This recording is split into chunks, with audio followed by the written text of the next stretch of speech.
A woman wakes up dead. That's what Detective Sarah Chin thought when she walked into the Morrison master bedroom at 8:15 a.m. on January 10th, 2026. Victoria Morisson's eyes were still open. Her hand was reaching toward the nightstand, but she wasn't waking up. She was never waking up again. Next to her, Daniel Morisson, also dead, also shot, also in bed, both of them executed in their sleep, like this was a hit, not a home invasion. Like someone had walked in, pulled the trigger twice each, and walked back out without breaking a sweat. Chen's first thought, the alarm didn't go off. That wasn't supposed to be possible.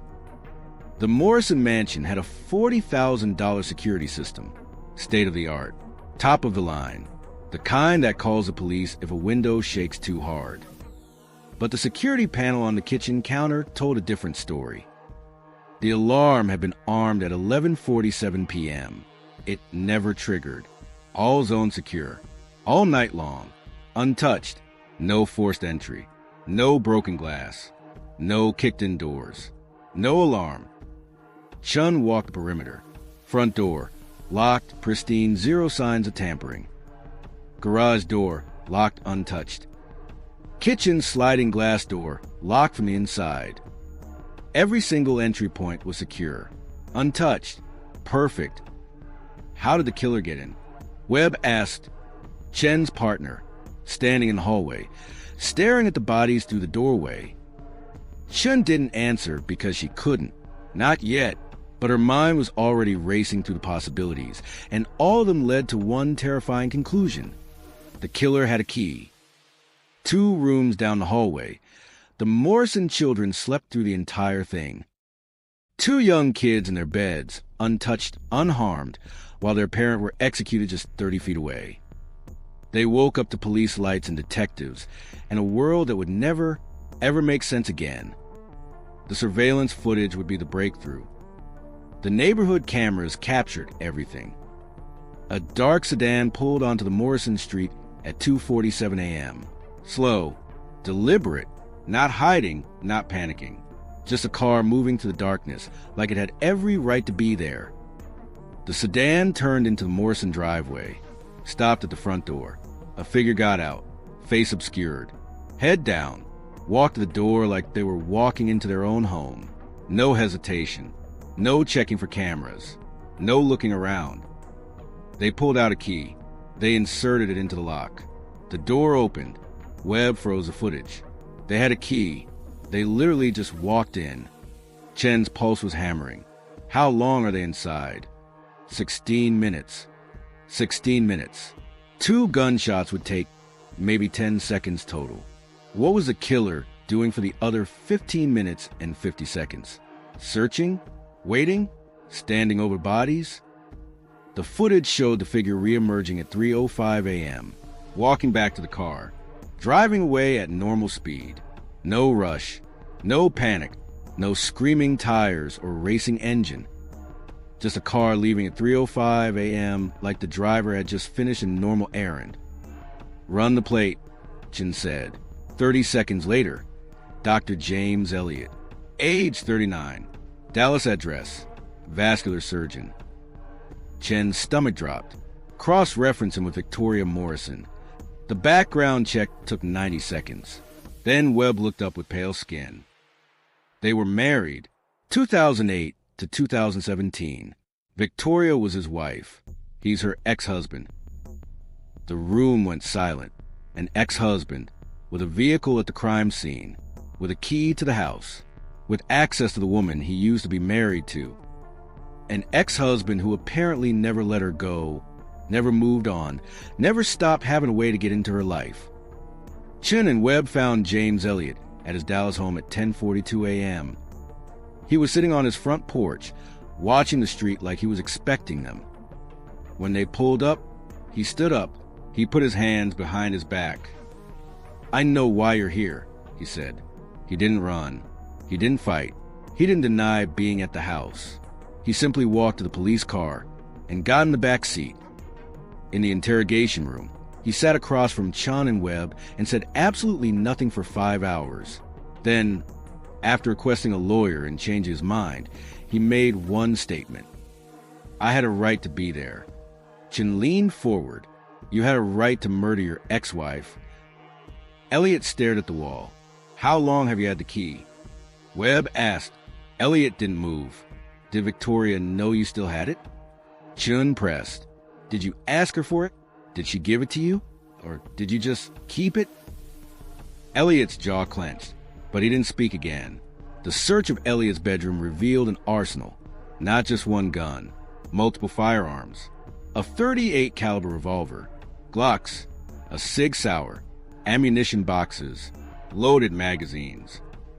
This wasn't a man who kept a gun for protection. This was a man who was prepared. This was a man who had been planning something for a very, very long time. The National Integrated Ballistic Information Network is a FBI database that matches firearms to crime scenes using ballistic analysis. Every gun leaves unique microscopic markings on bullets and shell casings, marks as specific as a fingerprint. The shell casings recovered from Daniel and Victoria Morisson's bedroom were entered into the database. The test fires from Elliot's revolver were entered as well. The match came back in 6 hours. 99.9% certainty. The same gun, the same killer. The bullets that killed Victoria Morisson came from the revolver found in James Elliot's bedroom closet. There was no doubt. There was no alternative explanation. There was no innocent explanation for why a gun in his possession had fired the bullets that killed his ex-wife and her husband. Daniel Morisson was 42, cosmetic dentistry specialist, 7-figure income, patients who paid premium prices for premium results. His smile was his business card, perfect teeth, perfect whiteness, perfect symmetry. He had built a multi-million-dollar practice from the ground up. Victoria Morisson was 39, also a dentist, also successful, also wealthy. Together they earned over $500,000 annually. The kind of couple that made others jealous. The kind of couple with the beautiful home, the blended family, the Instagram perfect life. The mansion cost $2.4 million, 3 acres, $40,000 in security.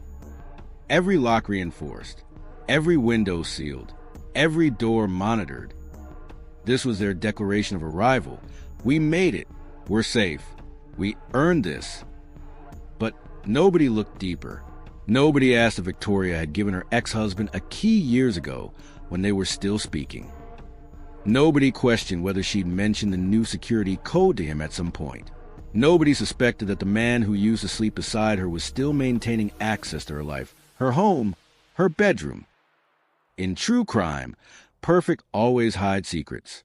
Perfect facades conceal the ghosts that won't stay buried. When Chen pulled the security company records, a pattern emerged. The alarm had been armed at 11:47 p.m. on January 9th. It never triggered.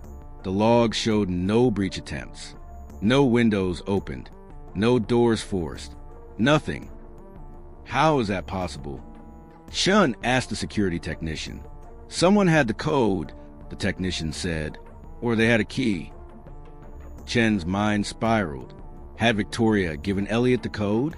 Had she told him the security system was the same as their old house? Had she mentioned anything that would allow him access? The interviews with Victoria's friends revealed nothing. Nobody knew Elliot was still in the picture. Nobody knew he was still trying to contact her.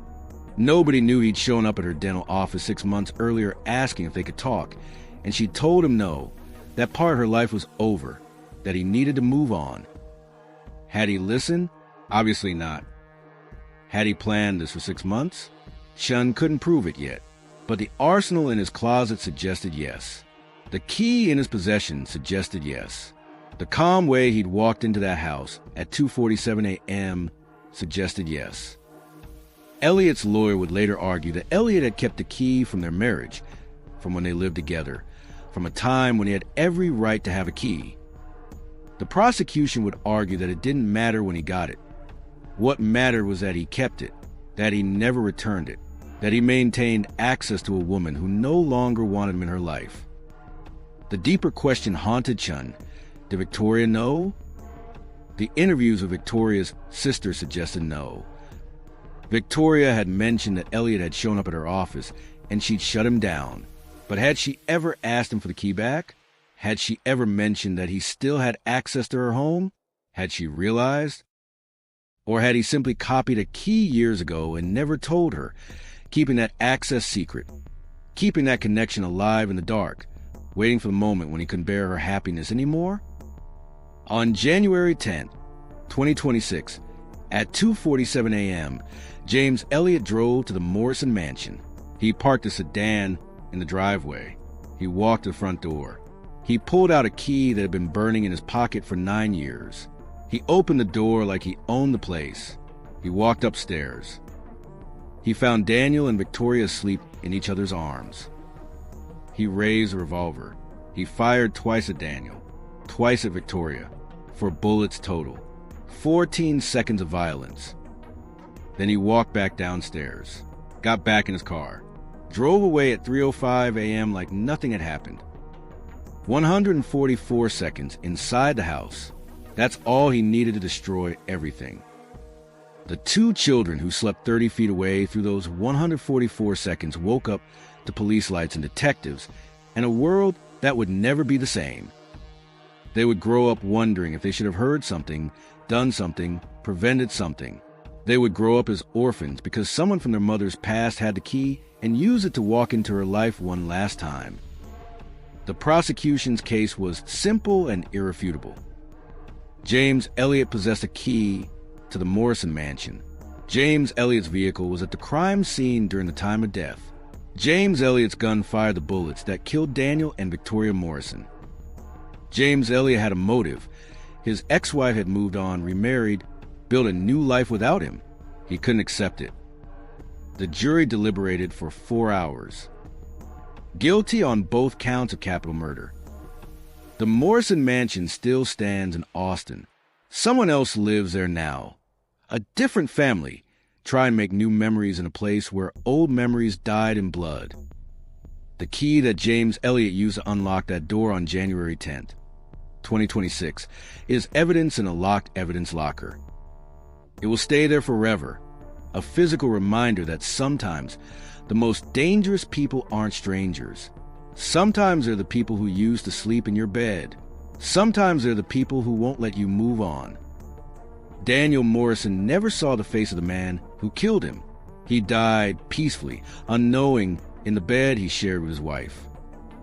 Victoria Morisson died the same way, peacefully, unknowing, murdered by a ghost from her past who finally decided he couldn't let her live without him. The $40,000 security system didn't matter. The reinforced locks didn't matter. The motion sensors didn't matter. Because the killer had a key. The killer had access. The killer had time. The killer had rage that 9 years couldn't diminish. And 2 children woke up to a world where their parents were gone, where a man they should have been able to trust had simply walked into the front door and changed everything. The key opened the door. The bullets closed a chapter that should never have been reopened. And James Elliot became just another name in a long, terrible history of people who couldn't accept that someone they loved had moved on.